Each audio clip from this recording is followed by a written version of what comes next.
We're at war. Maybe some people don't want to admit that, and others do, including the president of the United States. But here we are at war yet again, invading more countries, attacking more civilians, killing more children. This is the United States of America. I wanted to get started 15 minutes before this because there's entirely way too much to talk about, too many examples, too many reactions, too many people that are happily supporting this, and people that maybe you're surprised by, but maybe that you're not also surprised by. I hate being the the pessimist all the time, but my first thought was, yeah, this was always going to happen. We knew this was always going to happen. So it's all war all the time. Let's not forget though, even though I'm dedicating this stream to this topic in many different areas and fronts to really pick apart what it is that we're doing, who it is that's supporting it, their bullshit reasons why they say that they're supporting it, all that. We're going to be going through this now, but let's not. I don't want us to forget though. Don't forget it all. This is still regarding the cover up for the Epstein files. This is still covering up the horrific nature of all of this president's policies in this country, destroying the economy, destroying our education system, everything they're doing to screw this country over and steal our money. That is, this midterm election isn't even nowhere near close yet because it's in the fall. The idea here is to shift our attention, to shift our gears to anything else. And on top of all that, to destroy our rights, destroy this country, and keep anything else from happening except for these fascists to remain in power. And they're doing that with bombs, guns, murder, invasions, and anything that they can think of. That's where we are. So I'm getting started a little bit early. I'm doing TDR right after this. I probably still won't fit all this in, but I'd like to at least get something going. I'm gonna keep my thoughts at a minimum because I really want to break through all these things that I've been digging through for the past few days. Whenever there's a weekend thing like this, and we could have been talking about Bill Clinton's deposition. That was on Friday. Feels like a week ago. Because I do believe it's important for what it is that he potentially said, what his reaction to it was, what some of the people who were in that closed door deposition said and asked to him as well, because it's all relevant to what it is that we're looking to find out as far as keeping people accountable, which we've never, ever done. And as we go into this war here, that's definitely not something else that's going to be happening. Updates, I'm sure, are going to be going on as usual once it's the middle of the day on a weekday here. So things I'm sure are happening right now that I'm not even going to be able to get to. We'll see how this all flows out. But like I said, I wanted to get started early, so apologies to all the early birds who weren't early enough. I did see Naomi Nay. You said John is out. I have more time. No, I'm still over on TDR. I'm joining Yasmin Khan, the homie. Yasmin, I got to be there for her. We're going to hang out a little bit more. I'm sure we'll talk more about this as well, but I want to get to all these videos. Like I said, apologies for the rambling already. I want to give you guys a few minutes to come in here without the realization that I was going to get started early. But like I said, we are at war. And, we've got some of the dumbest people, braggadocious white supremacist folks in the world running this country. And they give us really bad excuses as to the reasons why we're doing this. It's all very emblematic with this guy's face. Let's start here. I certainly empathize with Americans who are exhausted after 25 years of foreign entanglements in the Middle East. I understand the concern, but the difference is that back then we had dumb presidents, and now we have a president who actually knows how to accomplish America's national security objectives. So this is not going to be some long drawn out thing. We've got in. We've done the job of setting their nuclear program back. We're going to now work to permanently dismantle that nuclear program over the coming years. And that is what the president has set out to do. Simple principle. Iran can't have a nuclear weapon. That has animated American policy over the past 130 days. It's going to continue to be a driving force of our policy in the Middle East for the next 3.5 years. JD Vance there says we now have a smart president. No more dumb presidents that go into wars with absolutely no way out of it, specifically in the Middle East at the behest of Benjamin Netanyahu and his Israeli government there to fight his wars for him, even though we're giving them all of our money to fight their wars that they keep starting themselves. Whatever, though. JD Vance wants you to believe that the whole purpose behind this war is that we have a smart guy now. And he said it's not going to be that long. That is right 2 or 3 seconds before he went to talking about how it's going to be years. Not that long. So I guess for all the service members and their families and their children who have to see their mothers and fathers, sisters and brothers, nieces and nephews go off to war, I guess, a few years isn't that bad, just as long as they don't come back dead, because, that's the way these things are already happening. Let's go to some details from ABC News, about how well planned this smart president is carrying out this war. President Trump tonight with a wave heading back to Washington after launching a new war with Iran. He has yet to make a full-throated case for war to explain why Iran presented an imminent threat to the United States. Today, he called America's mission, quote, the duty and burden of a free people. We're undertaking this massive operation not merely to ensure security for our own time and place, but for our children and their children, just as our ancestors have done for us many, many years ago. This is the duty and the burden of a free people. Even as American missiles rain down on Iran and Iran vows to fight on, the president tonight saying Iran wants to get back to the bargaining table. They want to talk, and I have agreed to talk, so I will be talking to them. Trump told The Atlantic they should have done it sooner. They should have given what was very practical and easy to do sooner. They waited too long. Weird. It's like, they hadn't been planning this entire time. So obviously no explanation outside of JD Vance talking about nuclear facilities that they said that they obliterated last summer. They're still laying on that lie because honestly, they don't care that people know that they're lying. They're fascists. They think that they have a full reign over any kind of power. We're getting closer and closer to the point where they, stop with the mask, because the mask has come off like 98% already. We know that they're lying to us. There'll be a point when Trump directly just says, yo, I'm dictator here. I do what the F I want. If you guys don't like it, I'll kill you. I mean, he basically has kind of already said that. But still, in order to continue down this road, what we're beginning to see, we need to start identifying and never forgetting the people who are taking us in this way, who are apologizing for this, who are pushing the propaganda for this. They are also fascists who are enemies of this United States of America. One of them is Dan Bongino, who's also deputy director at the FBI, who was part of covering up those Epstein files. Same way, multiple ways, the traitors to this country are destroying it, and they go on TV and get support from people like Laura Ingraham to spew this garbage. And Dan, your message to our some of our friends on the right who are saying, look, President Trump ran on no regime change, and now President Trump is doing regime change. You see the Democrats are picking up on that for 2026 themes. Your message to them tonight. Well, it's incredible how the doomers, Laura, it hasn't even been 24 hours. It's happened at 3 a.m. It's not 3 a.m. Eastern time. Can you give the man a chance to cook a little bit? I mean, he just deposed and decapitated the entire upper level infrastructure of the Iranian death to America regime. Maybe give the guy 5 minutes before you're already crapping on everything he did. I mean, who else has been able to do this? If it doesn't work out over time, there'll be a bunch of papers and a bunch of talking heads, I'm sure, who will rip it apart. It's been 24 hours. Give the guy a chance. Where's he been proven wrong in the past? I thought World War III was going to break out after the Abraham Accords and after he moved the embassy and after he got Maduro. None of that happened. Give the guy a chance. He knows what he's doing. He's surrounded himself with more than competent people. Give it a chance. It's not even been 24 hours yet. All right, Dan, thank you. And moving right along, thank you, Dan Bongino, traitor to the United States of America.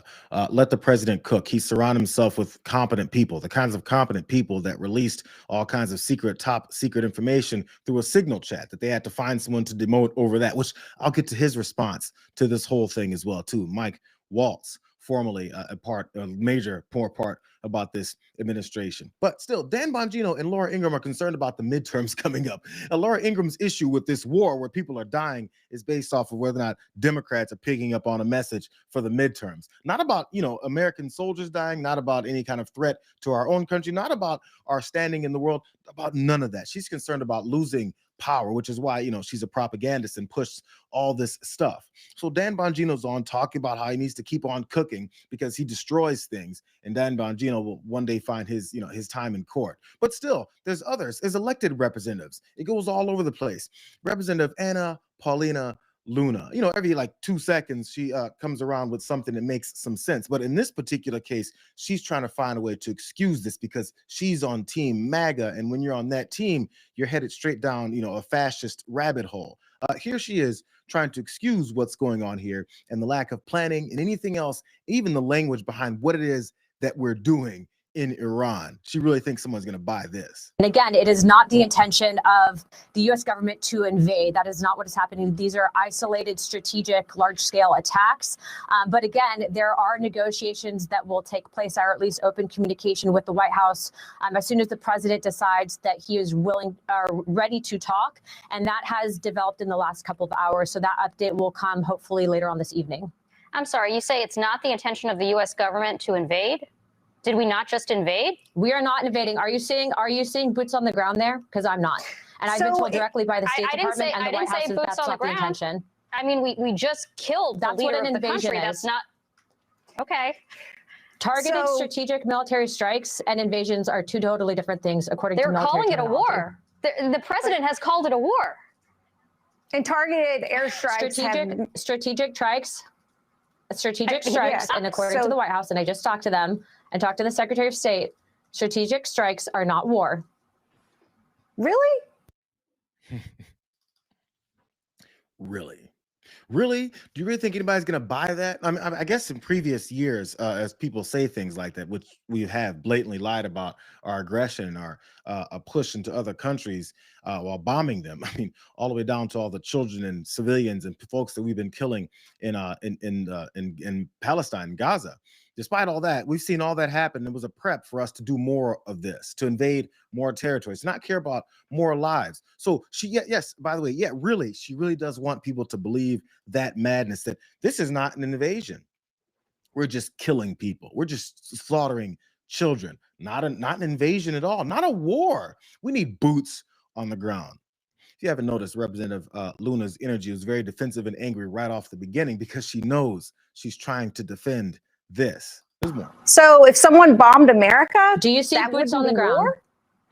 Oh wait, that makes no sense. So you're saying it has to be boots on the ground? According to your own by definition, so that's your standard. The regime of Iran has killed thousands of Americans and murdered them. So by definition, they've already declared war on the United States. I know. I've had GI missiles raining down on me too. I know how terrible the Iranian regime is.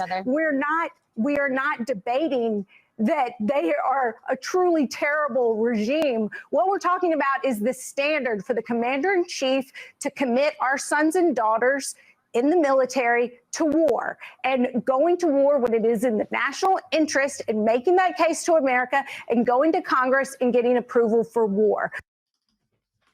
Very basic things that a representative of the United States apparently doesn't understand, or in this particular case, when you're a fascist, you refuse to understand. You've abandoned those principles that I guess that she never really had. She's a member of Congress who's giving away her powers to a fascist dictatorial president who says he can do whatever the F he wants. And they bow their heads and say, yes, sure you can. Let me go on TV and try to excuse this stuff. But one of the main things she said in that little back and forth and argument was that Iran has killed thousands of Americans. Did you guys catch that part? Iran has killed thousands of Americans. So they basically already declared war on us. That's what Representative Luna said. They've already declared war on us. So is it a war or is it not a war? Because she started off by saying that it's not a war. They heard that part too. They asked that question and the defensiveness got a little bit higher. Where, can you just tell me really quickly, where have they killed thousands of Americans in America? I didn't say they killed thousands of Americans in America. I said that they have been responsible for thousands of Americans being killed. And I think that that's easily something that you can verify. I don't know, state-sponsored terrorism for starters. Are you serious right now about that whole thing? I'm not going to list out exact no, I mean, just give me, are you talking about terrorism? Are you talking about the Iraq war where the US invaded Iraq? You can start out by the three that they just killed. Okay, the whole point of your network, if you want to actually talk about the facts here, I'm giving you the facts. But I'm not going to sit here and argue with you about something that's commonly accepted and known. Congresswoman, you don't have a good understanding of the I'm the one that's getting the briefings, not you. You're a pundit offering your opinion because you want clickbait, but aren't actually interested in the substance. No, not at all. We can talk about the fact that Obama sent millions upon millions of dollars to the Iranian regime, or do you not want to address that because it's not supported by your opinion and your network? No, not at all. Is this really even something that we're going to actually get? Well, it seems like you just want to. It seems like you just want to filibuster. No, it seems like you just want to filibuster. It seems like you don't really want to have a good faith conversation. Or you just don't like what I'm saying. The defensiveness is way up.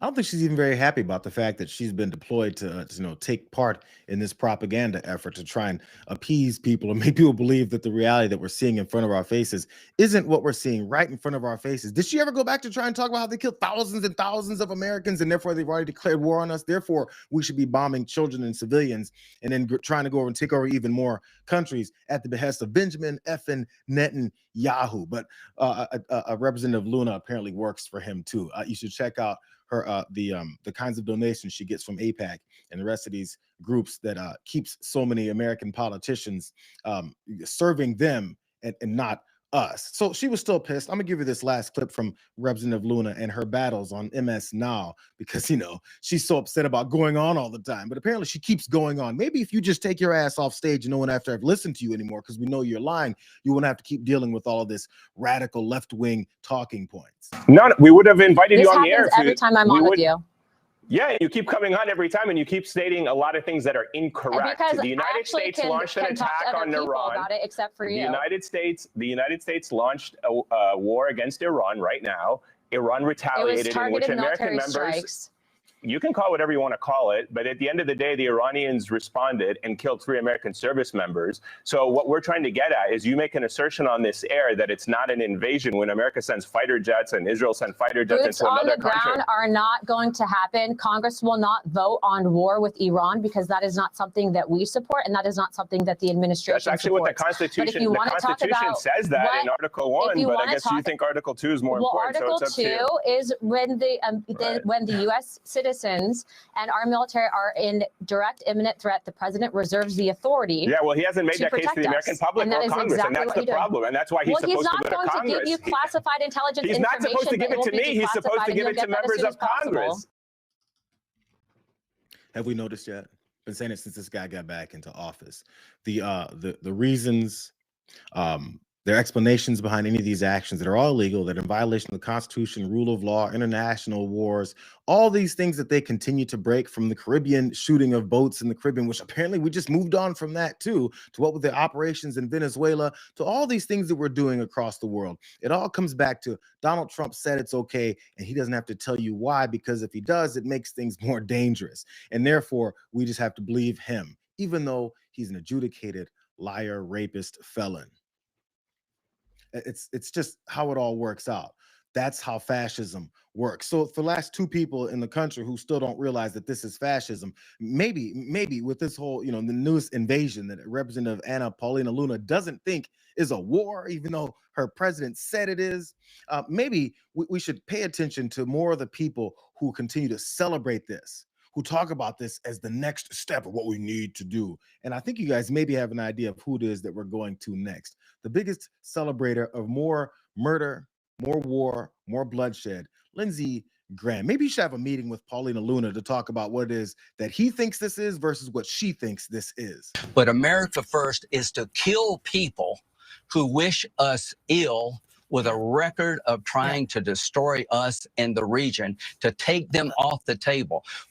Celebrate today, please, my Democratic colleagues, that the most evil man on the planet is no more. But I would disagree with Lindsey Graham. Donald Trump is still on the planet, including all of his, surrounding fascists and white supremacists that continue to run this whole thing. Look how happy he is. Look how much, again, based in what Donald Trump says is what you should be celebrating, and taking the most evil man off the planet, which will result in what? Because as we've seen, that whole discussion back and forth on MS Now about the evil nature of the leadership within Iran is something that many people don't really argue. But what is it that's going to happen next? You know what? Let's bring back Lindsey Graham. I'm gonna tell you what he thinks should happen next, and maybe ask yourself the question: does this include anything to do with this Iran Middle East regime change war that was just started, or does it have to do with white supremacy? Look who he brings up next. Is President Trump finished the job that President Reagan failed to do. I am a big admirer of Ronald Reagan, but I'm here to tell you that Donald Trump, in my opinion, is the gold standard for Republicans, maybe any president, and when it comes to foreign policy. Maduro, everybody talked about him. Well, Donald Trump's got him in jail. Cuba's next. They're going to fall. This communist dictatorship in Cuba, their days are numbered. The Iranian regime, the mothership of international terrorism, is about to collapse.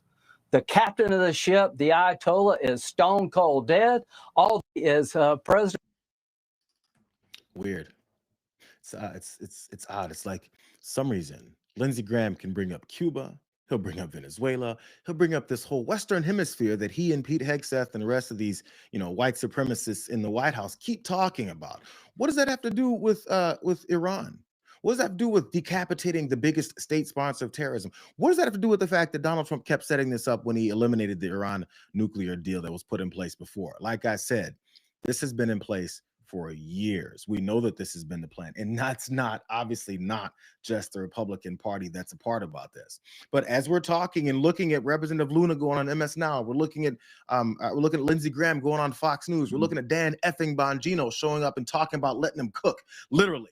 So as we see terms like letting them cook, what it is that's actually happening is as we're going through these invasions and this murder of people, they're killing kids, they're killing human beings, but we're just supposed to consider it cooking, but we're not supposed to compare these folks to Nazis. This is what's happening in Iran at the hands of the United States of America.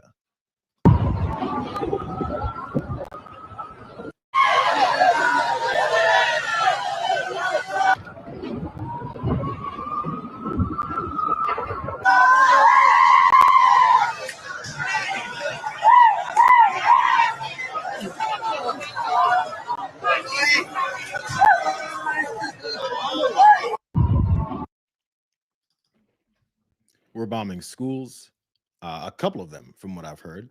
At that point, the count of the number of children that have been murdered at schools was 85, and some said it had topped over to 100.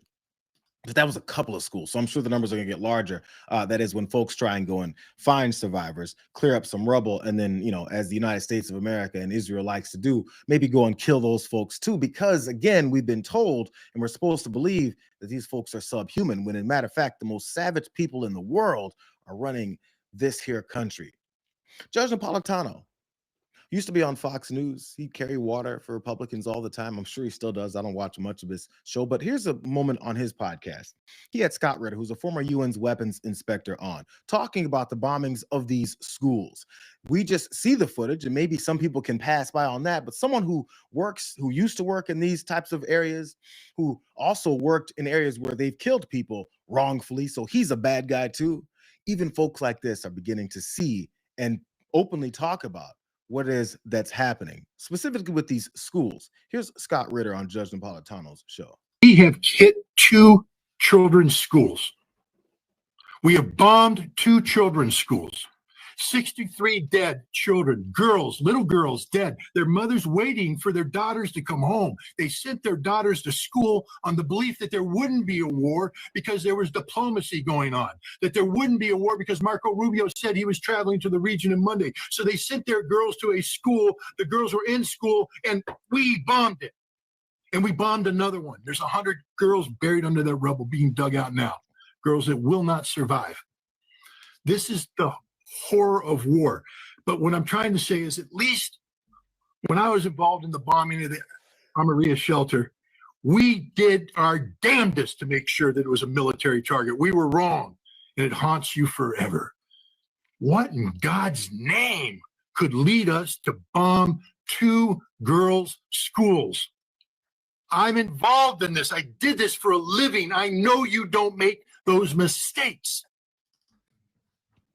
I'm surprised that he's this gullible on this whole thing, considering he was a part of some bombings of folks that he said was wrongful. It's harming him. It's haunting him every day of his life. Sure, I'll buy that. It doesn't end or undo what has it happened. Maybe he's been on a crusade. I'm not sure about the rest of Scott Ritter's life ever since then, but he's at least speaking out on this thing here. But he couldn't figure out what in God's name could these folks possibly want with bombing children. Well, they're savages. what they do is they kill people, they kill children, they kill innocent folks, and they come off with some BS excuse as to reasons why they're doing it. This isn't brand new, Scott. Come on, don't act like you don't know how this whole thing works. But I'll tell you some of the people who've been pushing this so much, and maybe we're getting to this point here in this country. Like I said, the mask is 98% off, but 98% taken off of their heads. But at this point, what you'll see in the middle of some rubble, because there's been some retaliatory strikes, this spokesperson here for the Israeli foreign minister, he's here trying to set the stage for demonizing one side of this, even though we've begun this latest war. This is madness. The Iranian regime have clearly done terrible things, particularly to their own people. But your prime minister is a wanted war criminal. You don't have the moral high ground here at all. This is a war crime. This is a war crime. Targeting civilians, targeting elderly women, killing, murdering her caregiver from the Philippines. And the Iranian regime is targeting not only us in Israel, they are targeting the entire region. What about the 100 or so schoolgirls in Iran that have been killed in a strike there? And this must stop. This must be stopped, and this is what we're trying to do. Yes, next question, please. But what about those Iranian Let's allow others. See what happens when you hear about the Iranian schools? Right after he's talking about the bombing of innocent civilians. This, he says, is like terrorism or something. It's a war crime. The only time that people like this will say one thing that they're doing to begin this aggression is a war crime versus people in retaliation doing similar things is a war crime. The only difference is who they think are the ones that are that should be able to get away with complete and utter murder. Like just do whatever they want. Go and invade someone else's territory and start killing their children. Isn't that weird how that works? I feel like there's things in the Bible about, horrible people who do things like that. Maybe I'm missing it. But the reason he's talking like that is because, again, the guy with horns growing out of the top of his head because he's an evil person, he's the one who's going to go on and talk about how much better they are than anyone else. But it's just him and the people like him. We talk about the leadership in Iran and the horrific things that they've done. The leadership with Israel and the horrific things they've done isn't everything that the people in Israel want either. But he's gonna tout his side of being the moral one, and we're supposed to listen to it. Bombarded by the terrorists in Tehran against innocent civilians, you see the difference. The tyrants of Tehran target civilians. We target the tyrants of Tehran to protect civilians. I've said for bombarded. Which civilians do you see Benjamin Netanyahu protecting? Which civilians do you see him protecting? The guy who's a war criminal, if he goes to the wrong country, gets arrested, apparently is protecting innocent people. It's just talk. He knows no one's really buying it. And the people who act like they're buying it are only doing it for the sake of, because they agree with the same lies that these folks are telling. Let me bring it back. Let me bring it to the folks here at home. Because again, we're seeing the excuses, but how much have we heard from the President of the United States? I'll tell you what, one of the first group of people that heard from him was this group at a party in like a golden laden room in the ivory towers where he can dance to stupid effing music and think that he has some level of popularity. This is what the President of the United States was doing as we were about to bomb Iran. Put your hands up.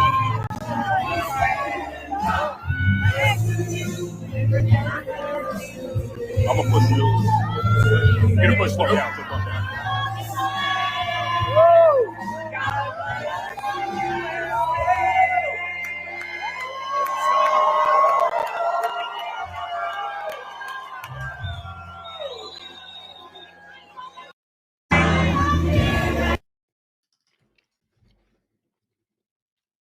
So he's just supposed to be standing in the middle of Mar-a-Lago, promoting himself, playing his campaign music, the only song left that anyone will allow him to play, waving at the sycophants, shaking hands with folks. The blood rubs off from his hand onto everyone else's, and they rub it on their faces, and they all indulge in it, as they of course then also continue to excuse him and all the horrific activity that he was associated with surrounding Jeffrey Epstein. Again, we're supposed to forget about all this stuff, but he did, he did put his face in front of a podium a couple of times, but you'll never believe the things that he then said to the American people And I want you to think back to other moments when presidents started wars wrongfully in this country too, and the way that they tried to excuse them away, the way they tried to convince people that this was a noble mission. Look at the difference in the way that this guy pushes it. Seeks to kill.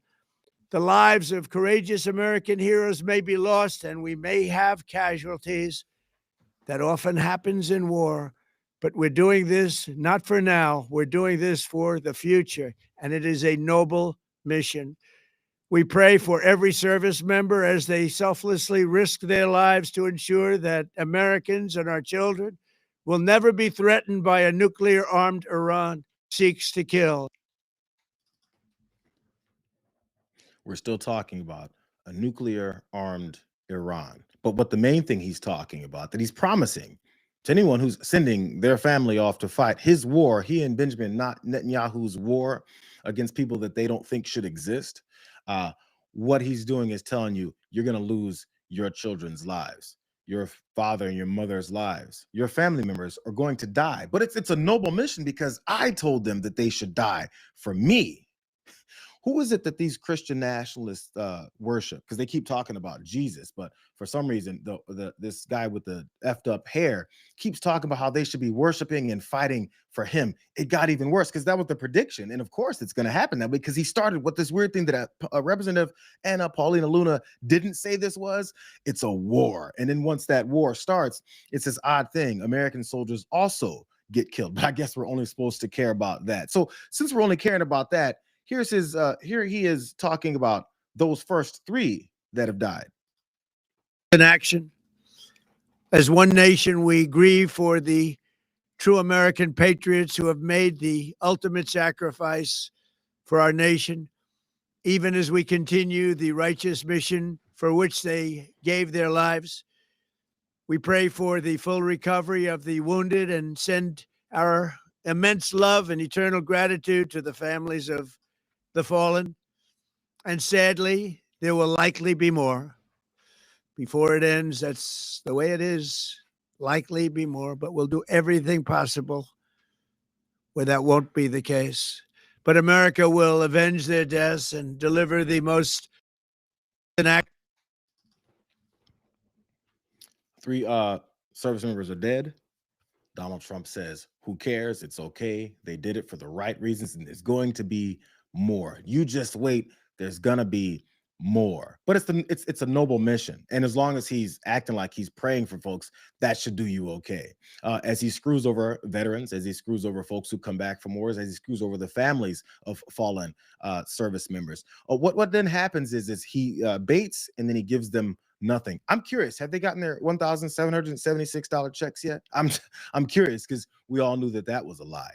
You don't even have to be upset about the fact that he called folks who go off to war suckers and losers. That is before he admitted, and we all know that he did do that.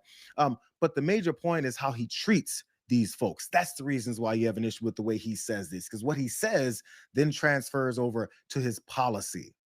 Let me show you how he returned back from his partying at Mar-a-Lago back to the White House on Sunday, and the questions that were asked, and just how torn up he is about this war that he's started.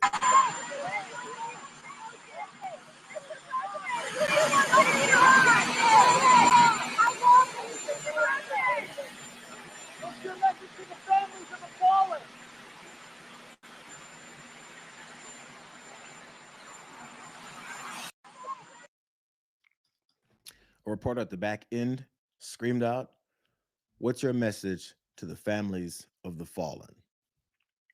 I feel like, if he didn't walk off into the darkness, you may have seen his hand pop up without looking back at the reporters and toss a middle finger at him. That's his message to the families of the fallen. That's his message to the ongoing families of the fallen. It's more middle fingers. It's for every, American flag draped casket that comes home, because that's always the imagery that we like to talk about when it comes to us starting wars and getting folks killed. That's the imagery that we always says is something that American presidents don't want to have to deal with, don't want to have to see continue to come in. So we'll see how they deal with that, because that's already begun. But what he really wants to make sure people know about, again, this is his return back to the White House from his partying, his effing partying at Mar-a-Lago over the weekend while they launched this new war that he said wasn't going to happen. Now that it's happened, he's returning back, ignoring questions. But this is actually what he wanted to talk about. Like, I don't know how it gets worse, but it keeps getting worse. What are the objectives for Iran? Who do you want to lead Iran?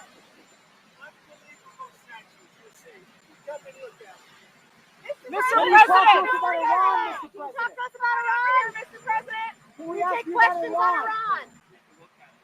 Mr. President, what's your message to the families of the service members who were killed?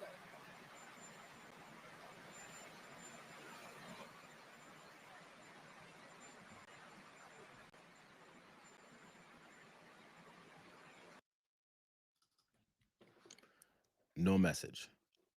But he wants them to come over and take a look at the brand new statues that are in the Rose Garden. I mean, the Rose driveway, the Rose paved over garden. That's where he was standing. Telling us, come over. Well, you know, obviously no one can. It's weird. It's like the folks who said this guy was going to start wars, the folks that said this guy is a fascist, the folks that said this guy is a wannabe dictator, the folks who said that this guy doesn't respect our military, the folks who said that this guy is going to come up with new excuses to try and bypass our upcoming election at the end of this year, the folks who were talking about just how horrific this guy is, heartless, and a white supremacist this guy is, it's like they were right or something. And you know, now that it's proven, don't listen to the folks who keep telling you anything else, because it's pretty obvious. Their job is to keep pushing this because that's what they want. That's apparently what they think we're supposed to accept. It's not going to happen. So let me shift to some of this response. Specifically, I want to start with a professor. But before that, I almost forgot because I'm trying to get through so much today. But let me go and like this stream. I hope you guys join me in this. If you guys came in a little bit late, I only started like 7-8 minutes early. I have so much to get to. I'm coming over to TDR after this, so I probably won't finish because I got 2 more stories that are probably about as deep and in detailed as that first one and all the layers involved there. But let me start with this interview that Dropsite News posted, but it's from Al Jazeera. And Dr. Fouad Izzadi, if I'm saying his name correctly, he's a professor at the University of Tehran. And this is what he said is going to happen as far as this change or this plan for regime change. That is, if you know they don't change their mind on that at whatever whim that they feel like. And the response that'll come from the people of Iran, the younger people of Iran specifically, because I want us to focus on how this going forward in our normal future in world conflict, how it's going to potentially look. I mean, this guy doesn't have like, you know, any kind of prediction skills, but I feel like what he's saying he might be on to. Where do you see this going? Is there an off-ramp for Iran? I think what will happen is that even if the United States is able to kill illegally Iranian leaders, the next generation of Iranians, the Iranians that did not see American atrocities in Iran before 1979, some Iranians that did not understand why their parents and grandparents were anti-American, those Iranians will take over. Now they understand why American government is a imperialist, vicious government and a government that attacks other countries and kills little children. They understand they're fighting the Epstein class that either rape little girls or bomb little girls. This is the government that we are witnessing. They're going to fight back against that government, and they're going to ensure that the Islamic Republic of Iran will live many years after America destroys itself. Many people would say that guy is talking incendiary type of language about how one country will survive versus another, as if every country is not supposed to talk about their people being able to survive all the atrocities that come their way. The people that were fighting against, you know, this overreaching regime that was in place already, murdering so many civilians. But, you know, but for some reason, we're supposed to choose sides for our overreaching regime that then goes into other countries to do even worse and claim that it's for, you know, liberty or something like that. There's a pattern that always forms. So I ran across Mehdi Hassan of Zateo News, who was talking about the pattern that we keep seeing when it comes to Republican presidents coming into power.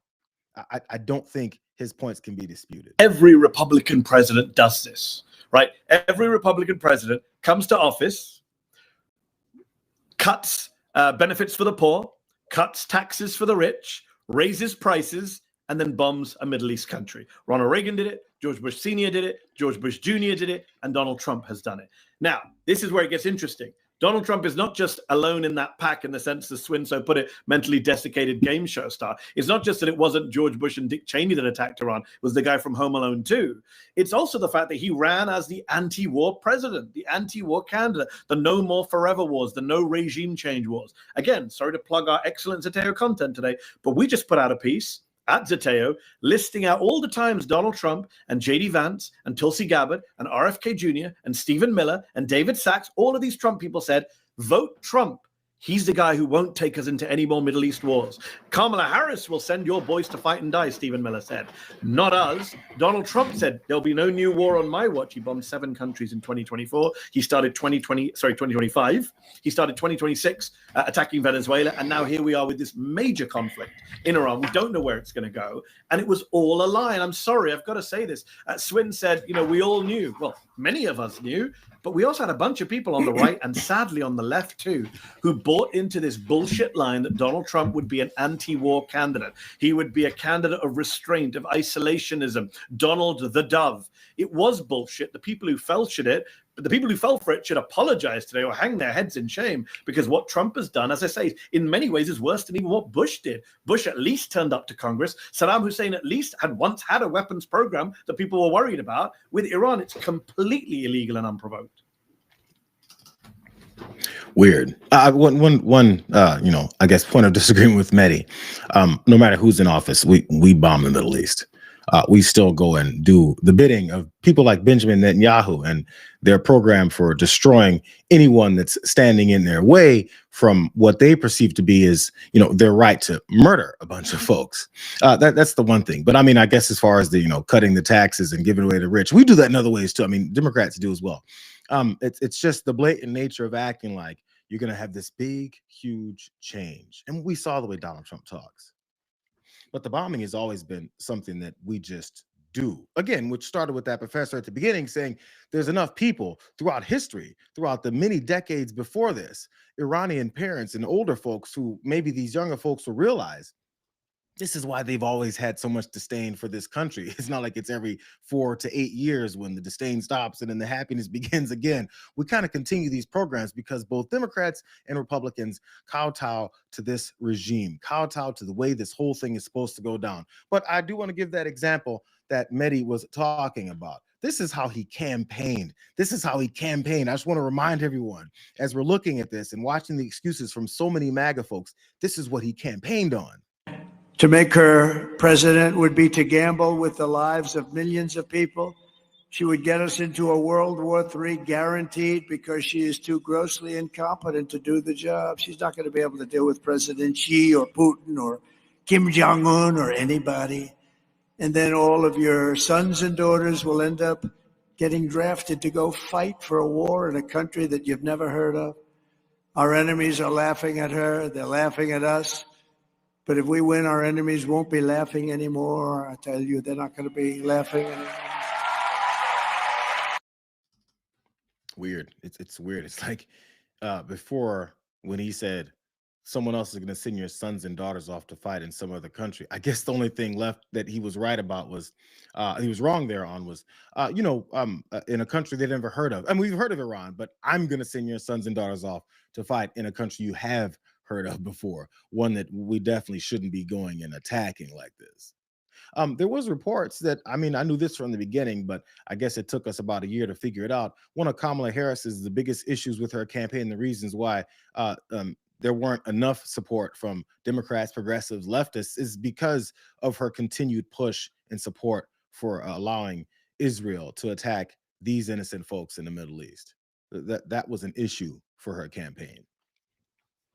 So as Donald Trump pushed and ran on that and apparently convinced enough people that he gave a damn about anyone's life, he went in that direction. And some people bought it, I guess. Here's another moment that's been circling around. It went from him predicting what Kamala Harris would do versus what it is he said would not happen. I will tell you, you're not going to have a war with me, and you're not going to have a third world war with me. That I can tell you. I will tell you. I mean, he can tell you, but what does that really mean? Again, the way that people then support this guy, people like Dan Bongino, who say, what has he ever been wrong about? Example 2,847. He's been wrong about everything he's ever said. What he pushes is propaganda, and then propagandists like them then, push the same talking points. So again, we've got folks that are already dead, right? Like that's what's going to happen because Donald Trump said that's what's going to happen in this war, and he's very happy about that because it's a noble mission that none of his sons are going off to fight. He's got a fighting age son. When's that 6'8" tall sumbitch gonna go off and start fighting in the war that his dad is all about fighting? Because this is what Ambassador Mike Waltz, the one who took the fall for the Signal Gate issue when they exposed all these secret plans for their attacks, he got pushed aside. But this is what he had to say to U.S. Central Command Post about the death of those service members.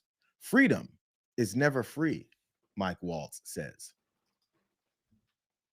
It's never free for folks who can't afford to avoid it.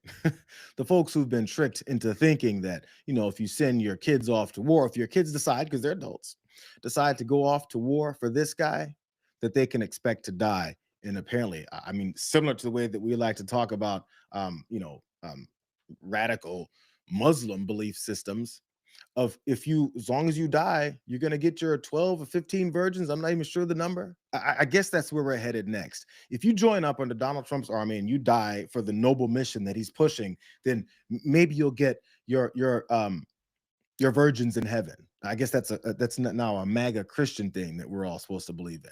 But like I said, I want to refer back to something that I was speaking on last week.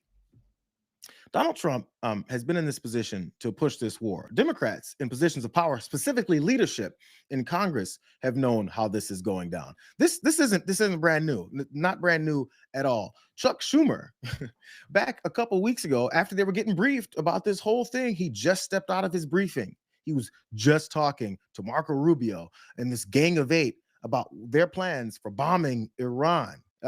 Let's see if he's upset about it or if he has any kind of urgency to stop them.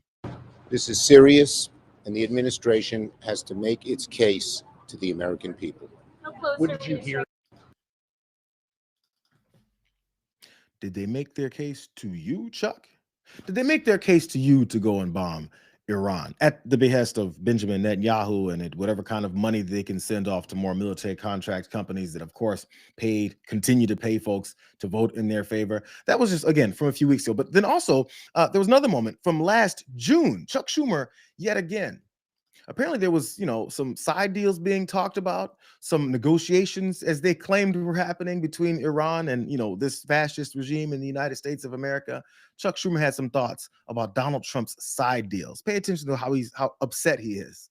When it comes to negotiating with the terrorist government of Iran, Trump's all over the lot. One day he sounds tough, the next day he's backing off. And now, all of a sudden, we find out that Witkoff and Rubio are negotiating a secret side deal with Iran. What kind of bull is this? They're going to sound tough in public and then have a side deal that lets Iran get away with everything? That's outrageous. We need to make that side deal public. Any side deal should be before Congress and, most importantly, the American people. If Taco Trump is already folding, the American public should know about it. No side deals.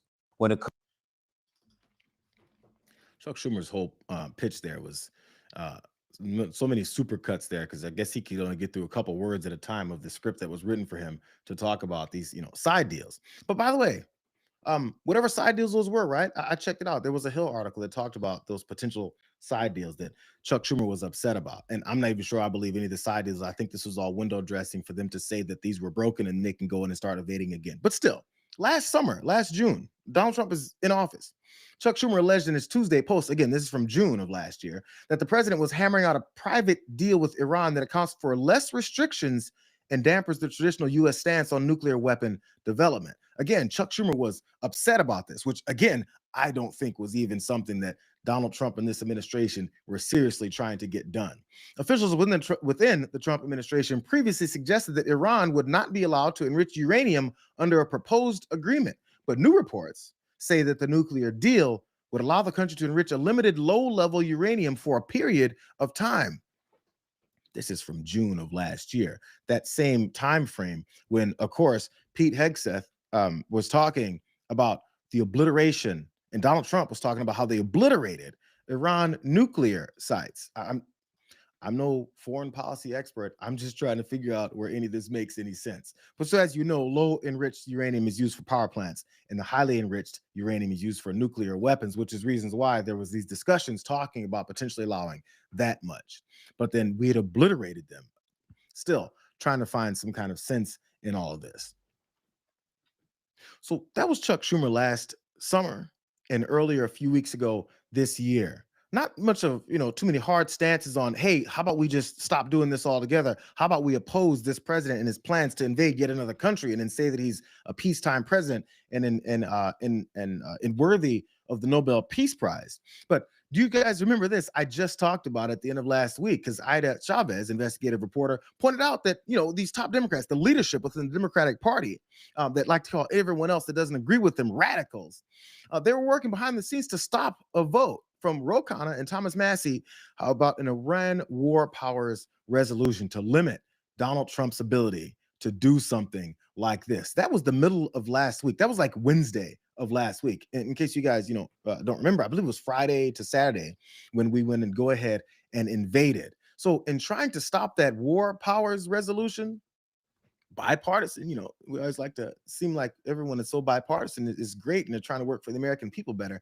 There was a bipartisan resolution that Democrats, I guess in coordination with leadership of the Republican Party, were, looking to stop. They sounded a lot like this guy, the guy that I started this whole show off talking about, J.D. Vance, and his thoughts about war powers. Technicality than any disagreement in policy. If you look at the people who actually voted, every single one of them have supported the administration's plan. Second of all, as the president, I believe himself has already said, every president, Democrat or Republican, believes the War Powers Act is fundamentally a fake and unconstitutional law. It's not going to change anything about how we conduct foreign policy over the next couple of weeks, the next couple of months, and that'll continue to be how we approach things. Go ahead. They told us a long time ago. That was Vance at the beginning of their term here.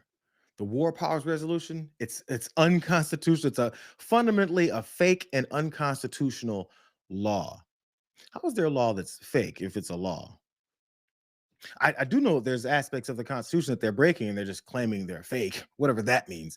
But it's weird because once J.D. Vance and his weird head say things like that, it sounds a lot like the way that, these Democratic leaders also apparently don't believe in it. Because you remember, after that whole thing, and I think it got exposed about their attempt to delay or even like get rid of this whole thing. I read this last week too, just really fast. Their then plan was to push it to this week. Announced with a whole press release. It says, as soon as Congress reconvenes next week, we will compel a vote of the full House of Representatives on the bipartisan Khanna-Massie War Powers Resolution. And then they started touting how the legislation will require the president to come to Congress to make the case for using military force against Iran. That was in the middle of last week. And then suddenly, out of nowhere, it's weird. It's like a signal was giving. And then, the fascists in the White House said, well, I better hurry up before they have this War Powers Resolution vote, which probably wouldn't even have worked in the favor of people who don't want them to do it because there's all kinds of sycophants in Congress. Still, and suddenly they launched that attack. Here's something else that I saw. I didn't even know about this. This is from a New York Times opinion piece from March of last year. March, 2 months into Donald Trump's term. This is how Chuck Schumer feels about how the Democratic Party should be working as far as Middle East conflict. So the writer points out, does Schumer worry that his party is tilting in an anti-Israel direction, one that will, at its edges, also tilt into anti-Semitism? Here's a quote. My caucus is overwhelmingly pro-Israel, is what Schumer insisted to the writer, noting that when the Senate last year voted for the largest package of aid to Israel ever, I only lost 3 Democrats. Bragging guy. One of those included Bernie Sanders, as we know, is an independent. So Chuck Schumer is still all on board. It's weird. Again, this is March of last year. Last quote. But he also warned that the greatest danger to Israel long-term is if you lose half of America, the liberal half. On one of Netanyahu's previous visits to the United States, when he should have been arrested, Chuck Schumer told me he urged the prime minister to, quote, go on Rachel Maddow and not just Sean Hannity. Netanyahu ignored that advice, and Schumer, in a Senate speech, later called for new elections to replace him, for which he remains fiercely proud. It showed Democrats, he said, that it's possible to oppose Netanyahu while championing the Jewish state. His last quote was, "My job is to keep the left pro-Israel." Pro which part of Israel? Like that's a blanket statement. Like everyone in Israel apparently wants all this aggression, wants all these attacks, wants all these wars. It's weird. It's like we, bundle everyone up in this country, that country, and then say that they're all on board with Benjamin Netanyahu. Forget all the protests, forget all the people coming forward talking about how what Benjamin Netanyahu is doing and controlling more of our politicians is something that they don't want, that they're not about, but we'll just lump it all in and say what we need is the left to remain pro-Israel. Even if that includes trying to stop a vote to stop them, our troops and our military might from going into Iran, as we've done, and then signaling to the guy that apparently you're all against. The main thing is to look a certain way and not do anything about it. Good job. I got a few minutes left. I got a whole third thing. Let's see. Think I can dive into it? I got a few minutes. I don't want to take off too early. Maybe I may have to cut this off and finish later, but I do want to at least get this started. I'm not going to leave Yasmin Khan hanging. So if you guys are still going over to Damage Report, I'll be there with you. So I'm not going to be going over, but I want to start right in with this. As I was saying, as we're starting this whole war in Iran, we've started, and now conflict is ramping up. One Colonel Greg McGregor, who's conservative and has had some pretty, disgusting things to say and do as far as international conflicts. People have said he had so much support for Russia. Apparently, this attack and this latest war that we're now fighting is something that even has him upset to talk about it in this manner. Here's Colonel Greg McGregor. I know from my sources in the Navy that sailors actually took undershirts and stuffed them into the toilets to cause them to back up. What? I know that the crew's very, very unhappy with being at sea now for 10 months. And before this is over, it will have been a year. They went to Suda Bay. I think they tried to address some of this. And now they've pulled out of Suda Bay after 48 hours or a little more than that to repair things. But you're talking about something else that's hugely important. I don't want to go into great detail, but logistics in the region is very problematic right now. Places we formerly were able to utilize, we can't because of the Huckabee interview, frankly.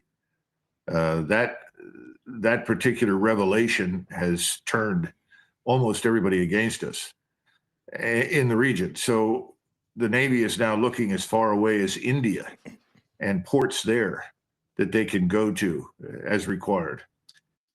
I know from... Apologies, that's retired Colonel Douglas McGregor. I'm not sure why I called him Greg.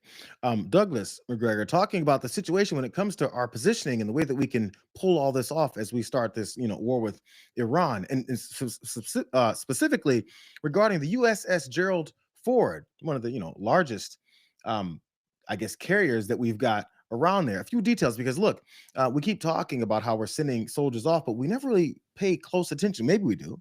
These articles, obviously, about how the folks who are going to have to do this feel. President Trump's decision to extend for a second time the deployment of the aircraft carrier USS Gerald Ford is taking a toll on the ship's sailors and their families, and leading to some to consider leaving the Navy when they return to home port. That's according to some interviews with sailors on board that ship and those family members back at home. So we've got the issues with what it is that's going on, where we're positioning folks, what kind of allyship we've still got, and even the folks who are supposed to be fighting it. Here's more. The Ford, the U.S. largest warship, has been at sea since last June. And in October, the Pentagon rerouted the ship from its scheduled Mediterranean mission to the Caribbean to support oil tanker seizures and the U.S. operation to capture Maduro in Venezuela. Then earlier this year, the crew got word of their deployment would be extended again, taking them back across the Atlantic Ocean to the Middle East to now support potential American airstrikes on Iran, which we're doing now. The Ford transited the Strait of Gibraltar on Friday, heading east.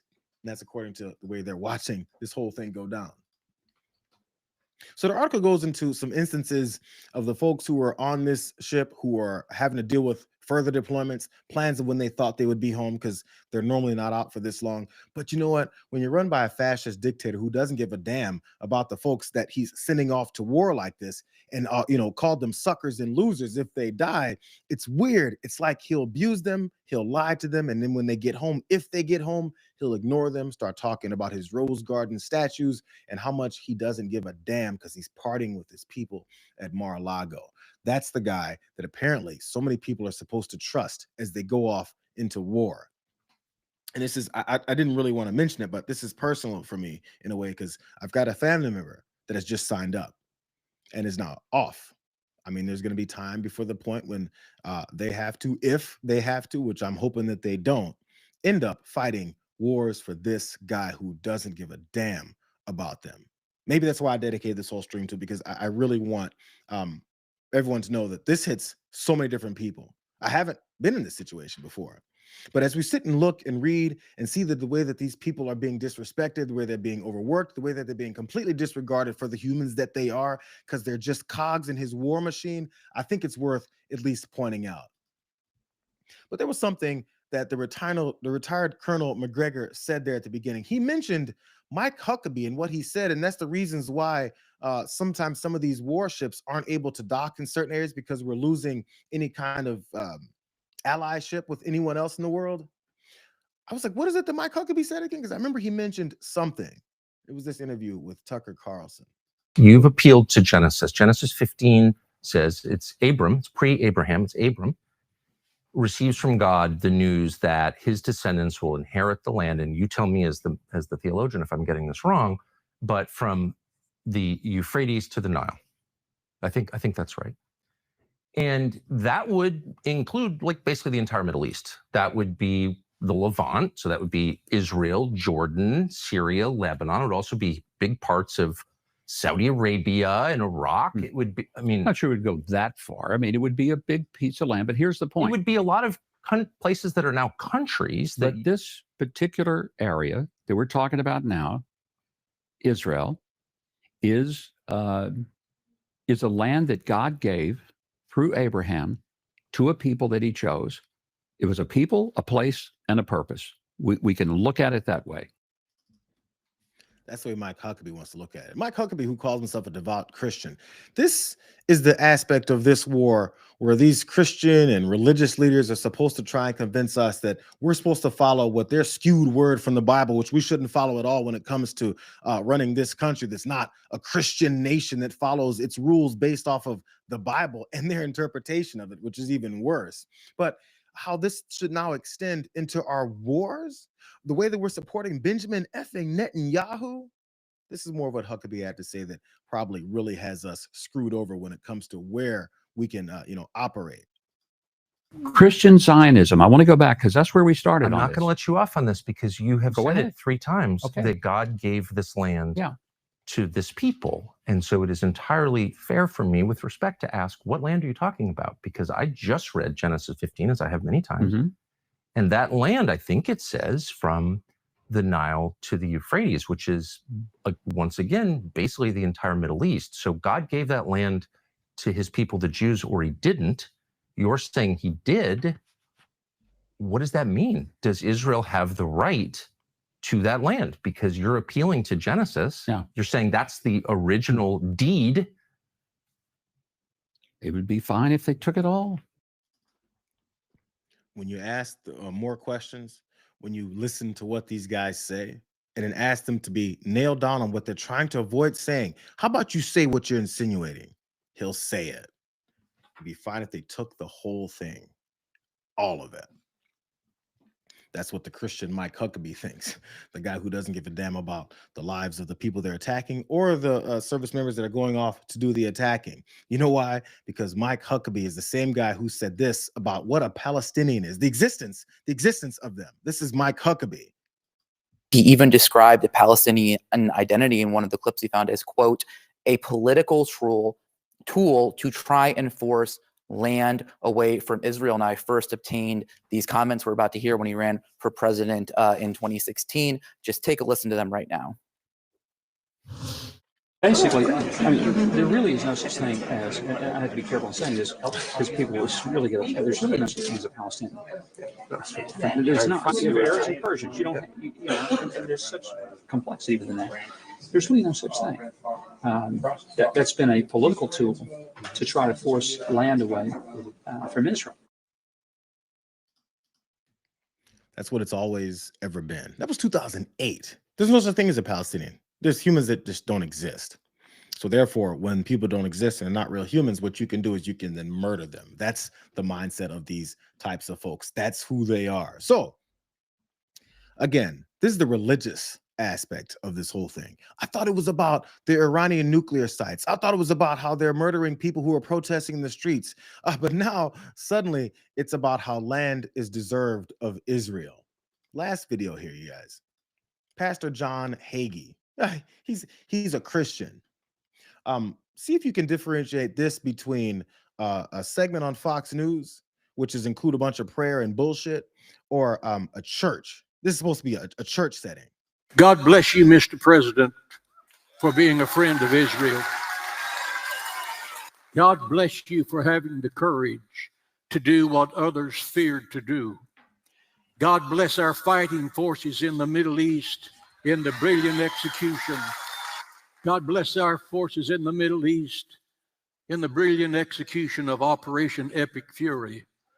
Today we will discover in Bible prophecy that God has an Operation Fury. He has planned for Iran and Russia in the near future. Pastor John Hagee. Okay. I got to run, you guys. There was one more clip that I wanted to play. Maybe I will for a second and jump back through and add that to it. But I got to go hang out with Yasmin Khan. I'm sure we'll be talking about this further. Apologies to TDR for being just so late. There's so much happening, and I really think it's important that we go through all of this. But I'll see you guys in a few seconds over on TDR. We'll see. We'll see the state of this world as it develops. Thank you guys for being here. We'll catch you guys tomorrow. See you later, Ma. But I'll see you in a second.